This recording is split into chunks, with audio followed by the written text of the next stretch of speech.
2 நாட்டுக்கு இடையில வார் முடிஞ்சு ஜெயிச்ச நாட்டோட சோல்ஜர்ஸ் எல்லாரும் வெற்றியோட திரும்பி அவங்க நாட்டுக்கு போய்கிட்டு இருக்காங்க.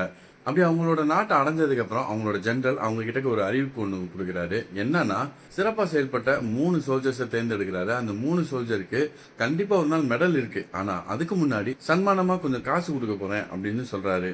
சன்மானமா காசை கொடுக்க போறவரு அப்படி சும்மா எடுத்து கொடுத்துட போறது கிடையாது. அதுக்கு சோல்ஜர்ஸ்க்கு ஒரு அளப்பீடு வைக்கிறாரு. எப்படின்னா, அவங்க உடம்புல இருக்கக்கூடிய பகுதியில எந்த பகுதியிலேருந்து எந்த பகுதி வரைக்கும் சொல்றாங்களோ அதை டேப்பால அளந்துட்டு எத்தனை இன்ச்சஸ் வருதோ, 1 இன்ச்சுக்கு 2 பவுண்ட் அப்படின்ற மாதிரி கால்குலேட் பண்ணி காசா கொடுத்துருவேன் அப்படிங்கிறாரு. இப்ப ஃபர்ஸ்ட் சோல்ஜர் கிட்ட கேட்கறாங்க, உனக்கு எந்த பகுதியிலேருந்து எந்த பகுதி வரைக்கும் அளக்கணும் அப்படின்ட்டு. அவர் சொல்றாரு, என்னோட உச்சந்தலையில இருந்து நுனிக்கால் விரல் வரைக்கும் பாத்தீங்க அப்படின்னு அளந்துட்டு எவ்வளவு இன்ச்சஸ் வருதோ அதுக்கேற்ற மாதிரி சன்மானம் கொடுங்க அப்படின்னு சொல்லி கேட்கிறாரு.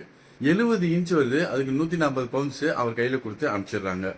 செகண்ட் சோல்ஜர் வராரு. அவர்கிட்ட எந்த பகுதியிலேருந்து எந்த பகுதி வரைக்கும் அளக்கணும்ன்ற கேள்வி கேட்ட உடனே அவர் 2 கையும் இப்படி நீட்டிக்கிட்டு, என்னோட இந்த கையிலேருந்து இந்த கையோட ஸ்டார்டிங்லேருந்து இந்த கையோட எண்டு வரைக்கும் அளந்துட்டு எவ்வளோ இன்ச்சஸ் வருதோ அதுக்கேற்ற மாதிரி கால்குலேட் பண்ணி கொடுங்க அப்படின்னு சொல்லி கேட்குறாரு.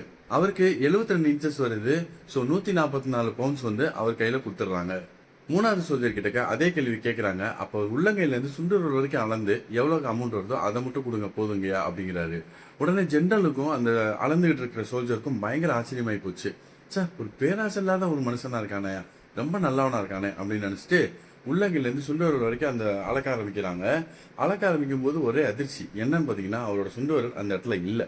உடனே அவர்கிட்ட கேட்குறாங்க, ஹலோ மிஸ்டர், உங்களோட சுண்டு வரலையே காணாமேங்க, எங்க அப்படின்றாரு. உடனே அந்த 3வது சோல்ஜர் சொல்றாராம், அது வாரப்ப அந்த நாட்டுக்குள்ளேயே விழுந்துருச்சு, ஆனா எங்க விழுந்துச்சுன்னு எனக்கு கரெக்டா தெரியும், வாங்க போய் அளந்துட்டு வருவோம் அப்படிங்கிறாராம்.